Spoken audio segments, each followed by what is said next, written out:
আসসালামু আলাইকুম। প্রিয় শিক্ষার্থীরা, আশা করি তোমরা ভালো আছো, সুস্থ আছো। আমি আল্লাহর রহমতে ভালো আছি। বিশ্বব্যাপী করোনা পরিস্থিতির কারণে স্বাভাবিক শিক্ষা কার্যক্রম পরিচালনা ব্যাহত হয়।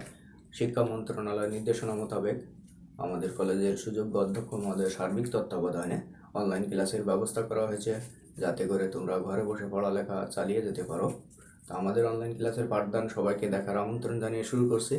আমি আমার নাহিদুজ্জামান, প্রভাষক ফিনান্স, দৌলতপুর কলেজ দিবানাংশ, দৌলতপুর খুলনা।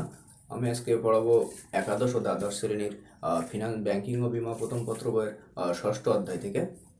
ষষ্ঠ অধ্যায়ের নাম হচ্ছে দীর্ঘমেয়াদী অধ্যয়ন। তা দীর্ঘমেয়াদী অধ্যয়ন হচ্ছে সাধারণত 5 বছরের ঊর্ধ্বে যে কোনো সময়কালের জন্য যে অধ্যয়ন করা হয় সেটাকে দীর্ঘমেয়াদী অধ্যয়ন বলে। তাহলে 5 বছরের ঊর্ধ্বে যে কোনো সময়কালের জন্য যে অধ্যয়ন করা হয় সেটা হচ্ছে দীর্ঘমেয়াদী অধ্যয়ন। সাধারণত স্থায়ী ব্যয়, যেমন ভূমি, দালান কোটা, যন্ত্রপাতি, আসবাবপত্র ইত্যাদি করায় দীর্ঘমেয়াদী অধ্যয়ন করা হয়ে থাকে। তাই এই অধ্যায় থেকে আমরা শিখবো হচ্ছে বন্ডের মূল্য নির্ধারণ। তা মূল্যায়ন প্রক্রিয়া অনুযায়ী বন্ড সাধারণত coupon bond, zero coupon bond এবং চিরস্থায়ী বন্ডে বিভক্ত। তা আবারও বলি, বন্ডের আমরা আজকে শিখবো হচ্ছে বন্ডের মূল্য নির্ধারণ। তা মূল্যায়ন প্রক্রিয়া অনুযায়ী বন্ড হচ্ছে coupon bond, zero coupon bond এবং চিরস্থায়ী বন্ডে বিভক্ত। তা আমরা গত ক্লাসে শিখছি হচ্ছে চিরস্থায়ী বন্ডের মূল্য নির্ণয়। আজকে আমরা শিখবো হচ্ছে জিরো কুপন বন্ডের মূল্যায়ন বা মূল্য নির্ণয় করা শিখবো হচ্ছে জিরো কুপন বন্ডের। তাহলে আজকের আলোচ্য বিষয় হচ্ছে জিরো কুপন বন্ড বা শূন্য কুপন বন্ড। তা যে বন্ডের গায়ে সুদের হার লেখা থাকে না, আমরা চিরস্থায়ী বন্ডের ক্ষেত্রে দেখেছি একটা নির্দিষ্ট সুদের হার থাকে বা কুপন রেট থাকে, কিন্তু এটার নাম দেখেই বোঝা যায় জিরো কুপন বন্ড। তা জিরো কুপন বন্ডের গায়ে কোনো সুদের আর লেখা থাকে না বা কুপন রেট থাকে না, কিন্তু পরিশোধকাল, তারপর লিখিত মূল্য ইত্যাদি উল্লেখ থাকে। তাহলে মনে রাখতে হবে, জিরো কুপন বন্ডের ক্ষেত্রে কোনো সুদের আর থাকবে না, কিন্তু পরিশোধকাল বা লিখিত মূল্য ইত্যাদি উল্লেখ থাকে। এটা সাধারণত জিরো কুপন বন্ড সাধারণত বার্তায় বিক্রয় করা হয়। আর মেয়াদ পূর্তিতে বন্ড হোল্ডারকে বন্ডের লিখিত মূল্যে পরিশোধ করা হয়ে থাকে এটা। তাহলে যে বন্ডের গায়ে সুদের হার উল্লেখ থাকে না, কিন্তু পরিশোধকাল, লিখিত মূল্য ইত্যাদি উল্লেখ থাকে, তাকে জিরো কুপন বন্ড বলে। আর জিরো কুপন বন্ড সাধারণত বার্তায় বিক্রয় করা হয়। আর বন্ড হোল্ডারদেরকে আর কি লিখিত মূল্যে মূল্য পরিশোধ করা হয়। জিরো কুপন বন্ডের মূল্য নির্ণয় যে সূত্র, সেটা প্রথমে লিখি। জিরো কুপন বন্ডের মূল্য নির্ণয় সূত্র হচ্ছে ভিবি। এটা হচ্ছে value of zero coupon bond. VB দিয়ে বোঝা যাচ্ছে value of zero coupon bond. এর সূত্র শুরু করে এমভি, নিচে হচ্ছে 1 প্লাস কেডি অর এন। তাহলে লিখলাম হচ্ছে ভিবি, উপরে হচ্ছে এমভি, নিচে হচ্ছে 1 প্লাস কেডি আর তার পাওয়ার হচ্ছে এন। এখানে ভিবি দিয়ে বোঝাচ্ছে হচ্ছে জিরো কুপন বন্ডের মূল্য।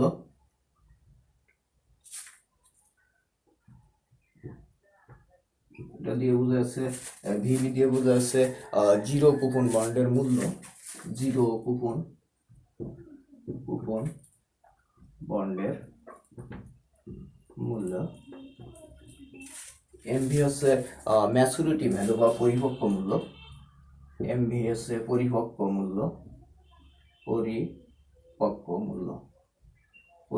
মূল্য। আর কেডি হচ্ছে সুদের হার। কেডি হচ্ছে ঋণের ব্যয় বা সুদের হার, বা কেডি হচ্ছে ঋণের ব্যয়, কস্ট অফ ডেট বা ঋণের ব্যয়।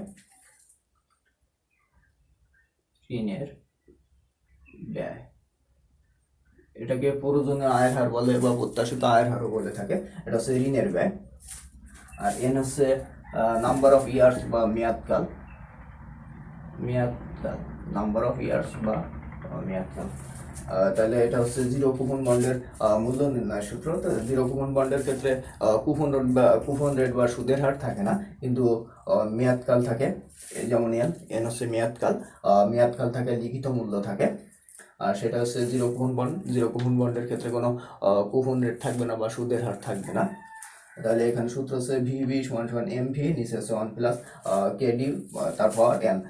তো এখানে এমভি হচ্ছে ম্যাচুরিটি ভ্যালু বা পরিপক্ক মূল্য। তা প্রশ্নে যদি প্রিমিয়াম না দেওয়া থাকে তাহলে যে লিখিত মূল্য সেটাই হচ্ছে এমবি হবে, আর যদি প্রিমিয়াম দেওয়া থাকে তাহলে লিখিত মূল্যের সাথে প্রিমিয়াম যোগ করে ম্যাচুরিটি ভ্যালু বা পরিপক্ক মূল্য বের করে নিতে হয়।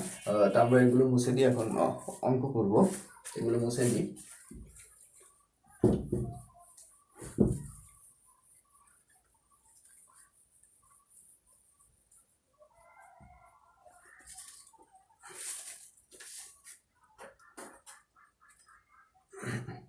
একটি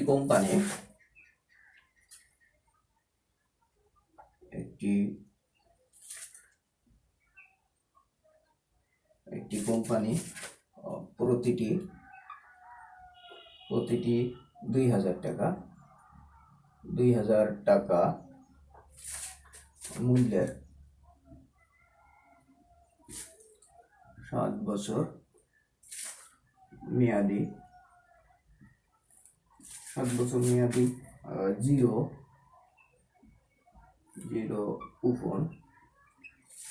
কুপন বন্ড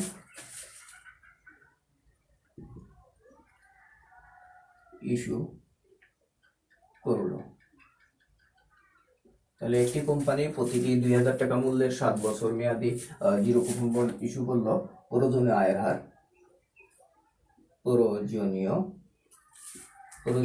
আয়ের হার 12% হলে উক্ত বন্ডের বর্তমান মূল্য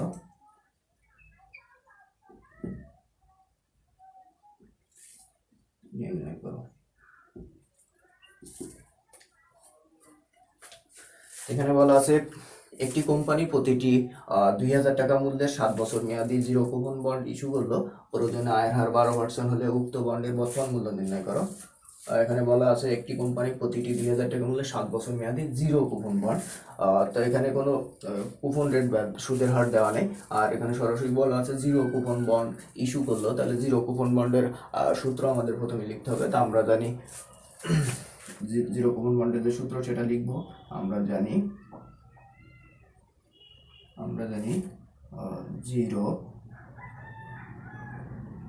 কুপন বন্ড ভিভি সমান উপর আছে এমভি, নিচে আছে 1 + কেডি, তারপর এন।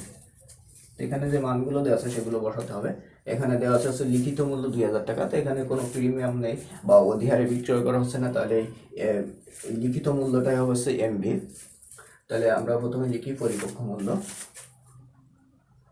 এখানে পরিপক্ক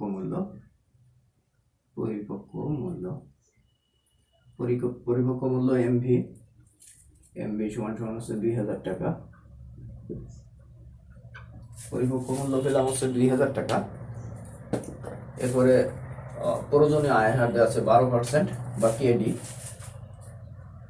প্রয়োজনীয় আয়ের হার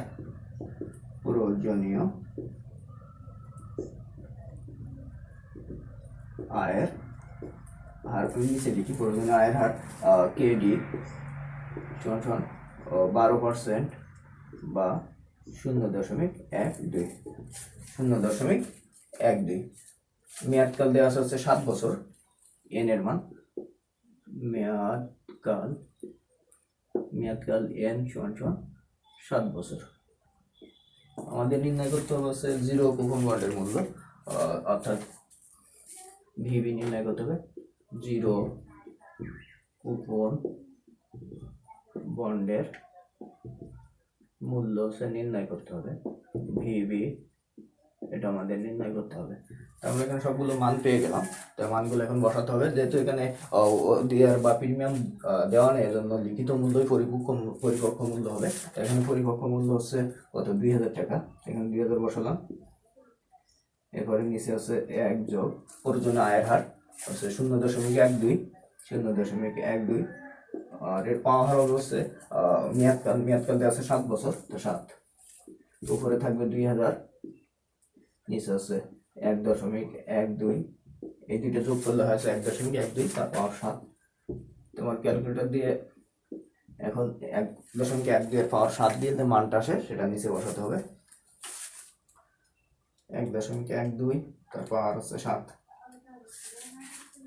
তাহলে মান আসে হচ্ছে 2.2106814007 নিচে। তাহলে মান আসলে হচ্ছে 1.12কে যদি পাওয়ার 7 দেওয়া হয়, 7 দিয়ে গুণ করা হয়, তাহলে হয়েছে 2.2106814007। এখন 2000কে ওই মান দিয়ে ভাগ দিতে হবে, তাহলে 2000 ভাগ হচ্ছে এটা 2.2106814007, তাহলে মান আসছে 905।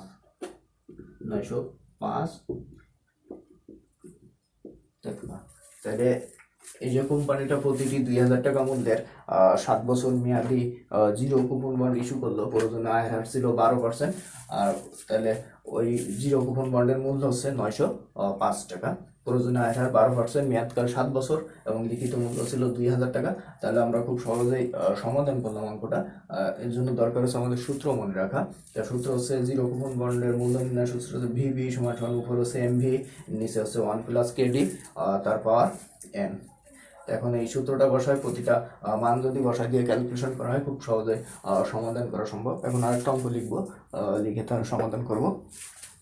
তাহলে এখানে অভিহিত মূল্য ছিল বা লিখিত মূল্য ছিল, এখানে কোনো প্রিমিয়াম ছিল না, এই জন্য অভিহিত মূল্য হচ্ছে পরিপক্ক মূল্য বা ম্যাচুরিটি ভ্যালু। যদি প্রিমিয়াম থাকে সেটা যোগ করতে হয়, সাথে যোগ করে আমাদের পরিপক্ক মূল্য বের করে নিতে হয়। এটা মুছে দিয়ে আরেকটা অঙ্ক করবো।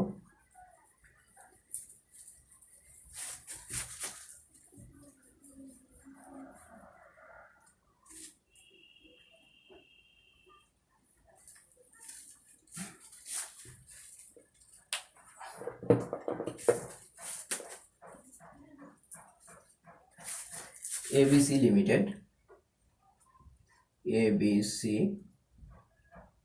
লিমিটেড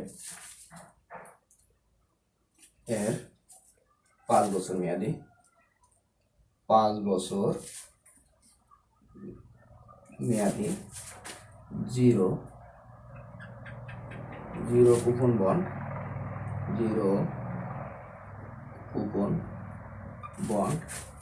যার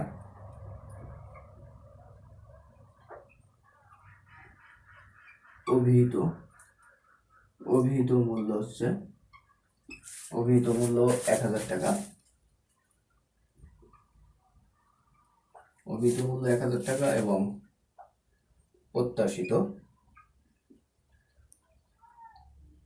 প্রত্যাশিত আয়ের হার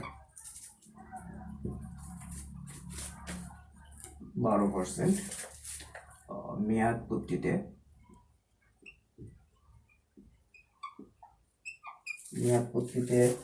10%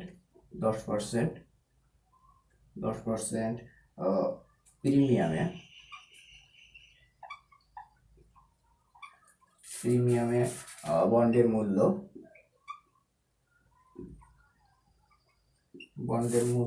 পরিশোধ করা হবে,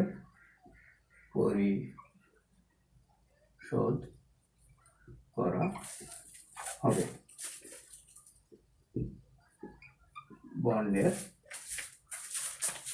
অন্তর্নিহিত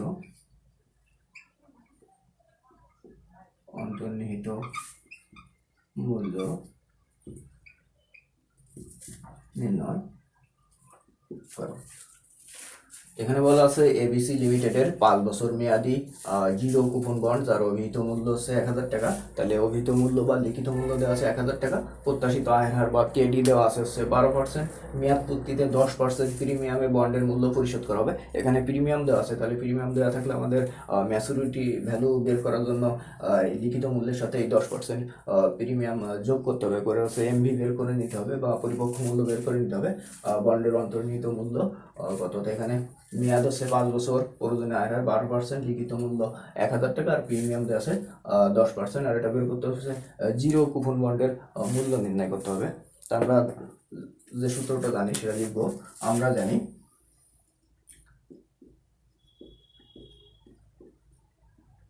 জানি জিরো কুপন বন্ড ভিভি সমান সমান উপর আছে এমভি, নিচে আছে 1 প্লাস কেভি, তারপর আছে সূত্র হচ্ছে ভিভি, উপর আছে এমভি, নিচে আছে 1 প্লাস কেডি, তারপর তাই এখানে যে মানগুলো দেওয়া আছে সেগুলো আমরা লিখবো। এখানে লিখিত মূল্য দেওয়া আছে, লিখিত মূল্য দেওয়া আছে 1000 টাকা। লিখিত মূল্য এফভি সমান সমান হচ্ছে 1000 টাকা। 1000 টাকা। এখন আমাদের বের করতে হচ্ছে পরিপক্ক মূল্য। তাহলে পরিপক্ক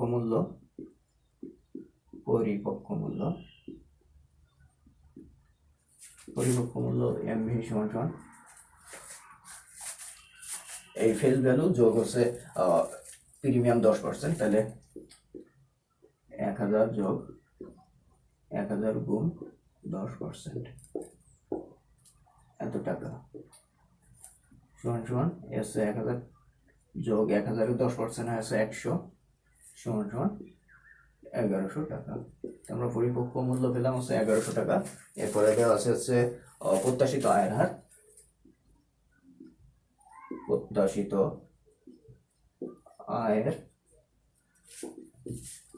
প্রত্যাশিত আয়ের হার কেডি সমান সমান 12% বা 0.12। এরপরে মেয়াদকাল হচ্ছে 5 বছর। মেয়াদকাল এন সমান সমান 5 বছর। আমরা সবগুলো মান পেয়ে গেলাম। এখানে একটু বেশি পরিপক্ক মূল্য বের করার জন্য অধিহার লিখিত মূল্যের সাথে যোগ করতে হবে, করে হচ্ছে পরিপক্ক মূল্য আমরা পাবো। তা পরিপক্ক মূল্য পেলাম হচ্ছে এমভির মান পেলাম হচ্ছে 1100 টাকা। এরপরে কেডি বা প্রয়োজনীয় আয়ের হার দেওয়া আছে 12% বা 0.12। 12কে যদি 100 দিয়ে ভাগ দেওয়া হয় তাহলে 0.12 হয়, যেহেতু 100 টাকায় 12 টাকা তাহলে 1 টাকায় কত। মেয়াদকাল দেওয়া আছে হচ্ছে 5 বছর। তাহলে অঙ্কটা ছিল এবিসি লিমিটেডের 5 বছর মেয়াদি জিরো কুপন বন্ডের বন্ড যার অভিহিত মূল্য হচ্ছে 1000 টাকা এবং প্রত্যাশিত আয়ের হার 12%, মেয়াদ পূর্তিতে 10% প্রিমিয়ামে বন্ডের মূল্য পরিশোধ করা হবে। বন্ডের অন্তর্নিহিত মূল্যগত আমরা সূত্র লিখলাম, মানগুলো এখানে লিখলাম এবং মানগুলো এখানে বসাই দেবো। এমভি অর্থাৎ পরিপক্ক মূল্য হচ্ছে 1100 টাকা। 1100 নিচে হচ্ছে প্রয়োজনীয় আয়ের হার হচ্ছে 0.12। আর মেয়াদকাল যেহেতু 5 বছর তাহলে পাওয়ার হবে 5। এখানে 1100 বসালাম, নিচে হচ্ছে 1.12, তার পাওয়ার হচ্ছে 5, উপর হচ্ছে 1100, নিচে হচ্ছে 1.12, তার পাওয়ার 5 হবে।